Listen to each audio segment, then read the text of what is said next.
여러분 좋은 아침입니다. 고난주간 네 번째 묵상을 통해서 우리의 구원을 위해 아들의 살과 피를 준비하신 하나님의 크신 사랑을 발견하는 귀한 시간이 되시기 바랍니다. 오늘 본문은 마가복음 14장 12절부터 42절까지입니다.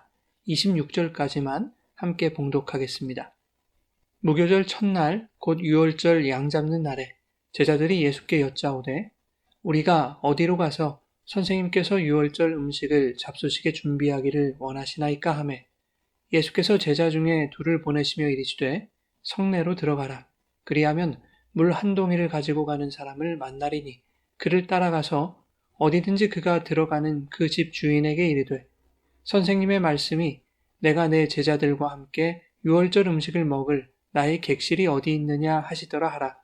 그리하면 자리를 펴고 준비한 큰 다락방을 보이리니 거기서 우리를 위하여 준비하라 하시니 제자들이 나가 성내로 들어가서 예수께서 하시던 말씀대로 만나 유월절 음식을 준비하니라.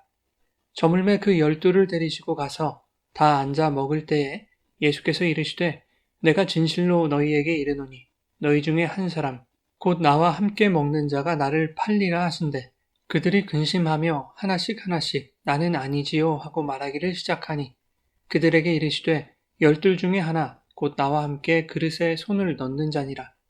인자는 자기에 대하여 기록된 대로 가거니와 인자를 파는 그 사람에게는 화가 있으리로다. 그 사람은 차라리 나지 아니하였더라면 자기에게 좋을 뻔하였느니라 하시니라. 그들이 먹을 때에 예수께서 떡을 가지사 축복하시고 떼어 제자들에게 주시며 이르시되 받으라 이것은 내 몸이니라 하시고 또 잔을 가지사 감사기도 하시고 그들에게 주시니 다 이를 마시매 이르시되 이것은 많은 사람을 위하여 흘리는 나의 피 곧 언약의 피니라. 진실로 너희에게 이르노니 내가 포도나무에서 난 것을 하나님 나라에서 새 것으로 마시는 날까지 다시 마시지 아니하리라 하시니라. 이에 그들이 찬미하고 감람산으로 가니라. 아멘. 오늘은 예수님의 목요일 행적에 대해서 살펴보겠습니다. 요한복음 13장을 보면 성만찬뿐만 아니라 예수께서 제자들의 발을 닦아주시는 세족식도 행하였음을 알 수 있습니다. 제자들이 가장 더러운 발을 닦아주심으로써 섬김의 본을 보여주신 것이죠. 성찬식이 끝난 후에는 예수님의 유언 혹은 고별 설교와도 같은 다락방 강화가 요한복음 14장부터 16장까지 이어집니다. 14장에서는 길이요 진리요 생명이신 예수 그리스도로 말미암지 않고는 아버지께로 올 자가 없다라는 말씀과 보혜사 성령께서 모든 것을 가르치실 것임을 말씀하셨습니다. 15장에서는 포도나무와 가지의 비유를 통해서 예수 안에 거할 것을 당부하셨고 16장에서는 성령이 하실 일들이 무엇인지 그리고 주님이 이미 세상을 이기셨으니 너희는 담대하라 라고 부탁하셨습니다. 이 다락방 강화가 끝난 후에 주님의 중보 기도가 있었고 18장에서는 주님이 기도하시러 겟세마네 동산으로 가십니다. 참 많은 일들이 있었죠. 이 모든 것이 주님의 목요일 행적입니다. 유대에서는 전날 해질녘부터 다음날 일몰까지를 하루로 여깁니다. 주님의 목요일 행적은 수요일 일몰 때부터 목요일 일몰까지의 행적을 말하는 것이죠. 따라서 예수님이 십자가에 달리신 유월절은 목요일 일몰부터 금요일 일몰까지가 되는 것입니다. 그래서 본문 12절에 오늘이 목요일임에도 불구하고 유월절 양 잡는 날이라고 말하고 있는 것이죠. 본문은 제자들과 예수님이 나누는 마지막 만찬에 대한 내용을 포함하고 있는데 마지막 만찬은 이것이 구약의 마지막 유월절 식사가 될 것을 의미하는 것입니다. 동시에 이제부터는 새 언약의 중보자라 오신 어린 양 예수 그리스도의 살과 피를 먹고 마시는 거룩한 성만찬을 통해 주님의 십자가를 기념하게 될 것을 상징적으로 보여주고 있는 것이죠. 본문에서 주님은 제자들에게 그 만찬을 준비하게 하셨습니다.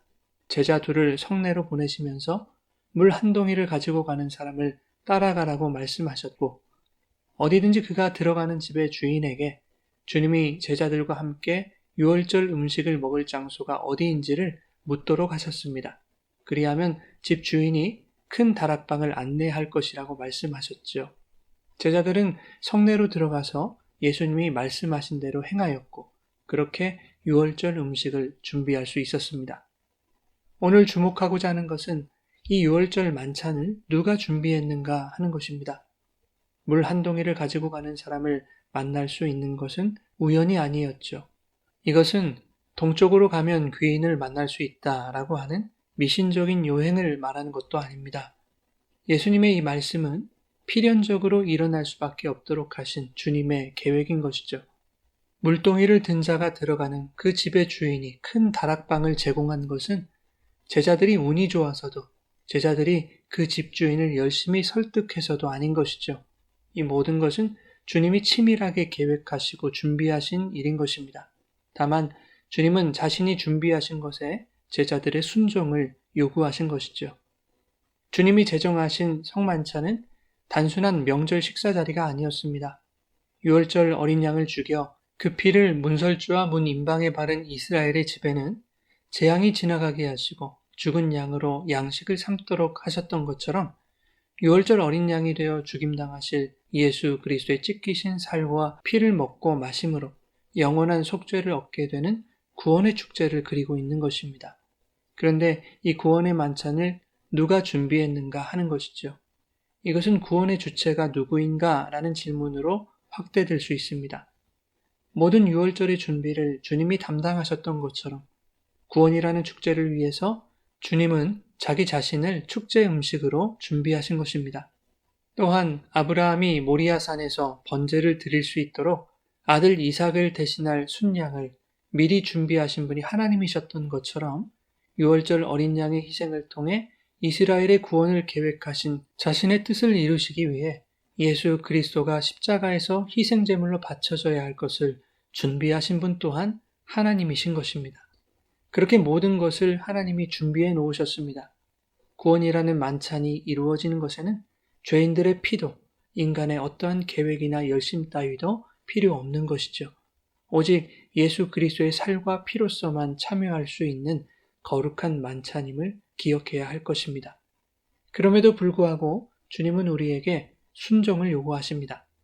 우리의 순종이 만찬을 가능케 하는 것이 아니라 주님이 준비하신 만찬은 순종하는 자가 누릴 수 있다는 것을 말씀하고 계시는 것이죠.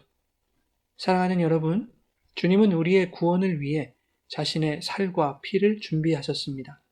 십자가를 지고 골고다로 향하는 예수님의 몸이 갈기갈기 찢기신 것과 십자가에 달려 모든 피를 흘리신 것은 오늘 순종의 길을 걸어가며 구원을 맛보는 주님의 자녀들을 위해 창세전부터 예비된 하나님의 한없는 사랑과 은혜임을 기억하며 주님이 걸어가신 십자가의 길을 따라 순종의 걸음을 묵묵히 걸어가는 거룩한 신앙의 여정이 되시기를 예수님의 이름으로 축원합니다.